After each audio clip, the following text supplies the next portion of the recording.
Praise the Lord, hallelujah. വീണ്ടും വരുന്നവനായ യേശു ക്രിസ്തുവിന്റെ നാമത്തിൽ ഈ പ്രഭാതത്തിൽ എല്ലാവർക്കും സ്നേഹവന്ദനം. ഇന്ന് നമുക്ക് ചിന്തയ്ക്ക് ആധാരമായ ദൈവവചനം യോഹന്നാൻ സുവിശേഷം 4-ാം അധ്യായത്തിൽ, പ്രിയമുള്ളവരെ, 4-ാം അധ്യായത്തിൽ യേശു കർത്താവ് യാക്കോവിന്റെ കിണറ്റിൻകരയിലേക്ക് പോകുന്ന ഒരു സംഭവമുണ്ട്. ശിഷ്യന്മാരെ കൂട്ടാതെ യേശു ഒറ്റയ്ക്ക് കിണറ്റിൻകരയിലേക്ക് പോവുക. യേശു അവിടെ ചെല്ലുവാൻ ഒരു കാരണമുണ്ട്. യേശു അവിടെ ചെന്നത് എന്നും അവിടെ വെള്ളം കോരാൻ വേണ്ടി വരുന്ന ഒരു ശമരിയ സ്ത്രീ കാത്താണ് യേശു ചെന്നത്. അവക്ക് ഒരു പ്രത്യേകത ഉണ്ടായിരുന്നു. അവക്ക് 5 ഭർത്താക്കന്മാരുണ്ടായിരുന്നു. എന്നാൽ ഇപ്പോൾ ഉള്ളത് അവളുടെ ഭർത്താവല്ല. ഇതെല്ലാം അറിയാവുന്ന ഒരാളായിരുന്നു യേശു. യാക്കോബിന്റെ കിണറ്റിൻകരയിലേക്ക് അവൾ വന്നപ്പോൾ യേശു അവളോട് പറയുകയാണ്. അതിന് യേശു 10-ാമത്തെ വചനം, നീ ദൈവത്തിന്റെ ദാനവും നിന്നോട് കുടിപ്പാൻ ചോദിക്കുന്നവൻ ആരെന്ന് അറിഞ്ഞുവെങ്കിൽ നീ അവനോട് ചോദിക്കുകയും അവൻ ജീവനുള്ള വെള്ളം നിനക്ക് തരികയും ചെയ്യുമായിരുന്നു എന്ന് ഉത്തരം പറഞ്ഞു. സ്ത്രീ അവനോട്, യജമാനെ, നിനക്ക് കോരുവാൻ പാത്രമില്ലല്ലോ, കിണർ ആഴമുള്ളതാകുന്നു, പിന്നെ ജീവനുള്ള വെള്ളം നിനക്ക് എവിടെ നിന്ന്? അവളുടെ ചോദ്യം പ്രസക്തമുള്ള ഒരു ചോദ്യമായിരുന്നു. ആഴമുള്ള കിണറാണ്, കോരുവാൻ ഒരു പാത്രവുമില്ല, എങ്ങനെ നിനക്ക് ഈ വെള്ളം എനിക്ക് തരാൻ കഴിയും? യേശു പറഞ്ഞ വാക്കവൾ ശരിക്കും മനസ്സിലാകില്ല.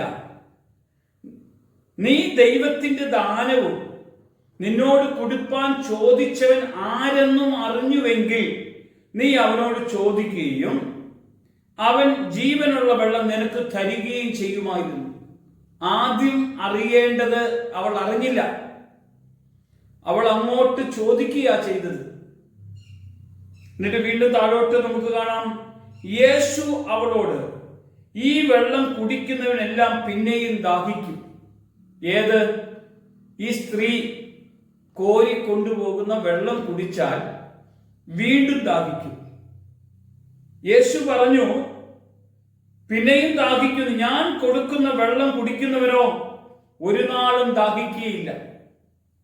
യേശു പറഞ്ഞ കൊടുക്കുന്ന വെള്ളവും യേശു പറഞ്ഞ കാര്യവും അത് അവളുടെ ജീവിതത്തെ മാറ്റുന്ന സംഭവമായിരുന്നു.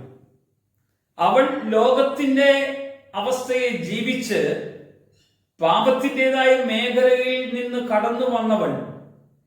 യേശു സ്വർഗത്തിൽ നിന്ന് കടന്നു വന്നവൻ. യേശു പറയാണ്, ഞാൻ കണ്ണാൽ നിന്റെ ദാഹം തീരും. എന്തൊക്കെ ദാഹമാ? ലോകം, മോഹം, പാപം, കൺമോഹം, ജഡമോഹം, ജീവനത്തിന്റെ പ്രതാപം. ഈ 3 തലത്തിലും സ്ത്രീയോട് പറയുകയാണ്, നിനക്കിപ്പോൾ സൗഖ്യം തരാൻ പോവുകയാണ്, നിനക്ക് മാറ്റം തരാൻ പോവുകയാണ്. യേശു അവളുടെ ജീവിതത്തെക്കുറിച്ച്, അവളെക്കുറിച്ചുള്ള കാര്യങ്ങൾ വെളിപ്പെടുത്തി. അപ്പോൾ അവൾ ചോദിക്കുകയാണോ, നീ ആണോ വരാനിരിക്കുന്ന മശിഹ? യേശു പറഞ്ഞു, ഞാൻ തന്നെ.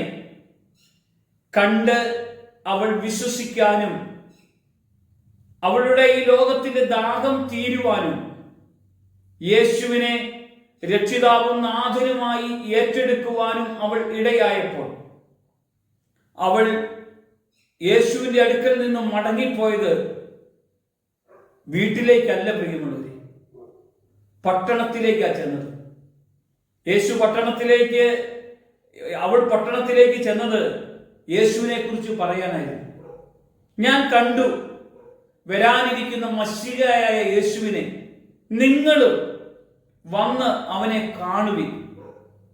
ഈ ഒരു സന്ദേശം ഈ 2026 നിങ്ങളുടെയൊക്കെ ജീവിതത്തിൽ വെളിപ്പെടുകയാണെങ്കിൽ നിങ്ങളൊന്ന് യേശുവിന്റെ അടുക്കൽ ഒന്ന് ചെന്നാലുണ്ടല്ലോ, നിങ്ങളുടെ ദാഹം തീരും. നിങ്ങൾക്ക് ഈ ലോകത്തിൻ്റെതായ മോഹങ്ങളോ ലോകത്തിൻ്റെ കാര്യങ്ങളോ വെട്ടിപ്പിടിക്കേണ്ട ഒരു ദാഹമാണെങ്കിൽ യേശുവിന്റെ അടുക്കൽ ചെന്നാൽ നിങ്ങളുടെ ദാഹമാണ്. നിത്യജീവന്റെ നീരുറവ, പരിശുദ്ധാത്മാവിന്റെ കൃപ നിങ്ങളുടെ ജീവിതത്തിലേക്ക് അത് വെളിപ്പെട്ടു വരും. വന്നു കഴിഞ്ഞാലോ നിങ്ങൾ യേശു ദൈവമാണ്, യേശു കർത്താവാണ്, അവനെ മറ്റുള്ളവരോട് പറയുവാനും അവരും വന്ന് കാണുവാനും ഇടയാക്കും. പ്രിയമുള്ളവർ, ഒരു നിമിഷം നമുക്ക് പ്രാർത്ഥിക്കാം.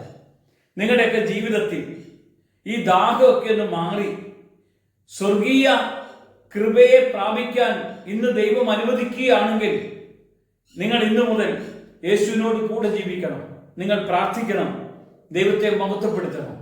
ഒരു നിമിഷം പ്രാർത്ഥിക്കാം. കർത്താവേ, നിന്റെ കരം നിന്റെ മക്കളുടെ മേൽ നീ വെച്ചതിനായിട്ടാണ് പ്രാർത്ഥിക്കുന്നത്. നിന്റെ കരസ്പർശനത്താൽ അവർക്ക് വേണ്ട എല്ലാ ആത്മീയ കൃപകളും നിറയ്ക്കണം. ദാഹം തീർത്ത് കർത്താവിനോട് കൂടെ ജീവിക്കാനുള്ള കൃപയെ പകരണം. യേശുവിന്റെ നാമത്തിൽ തന്നെ ആമേൻ.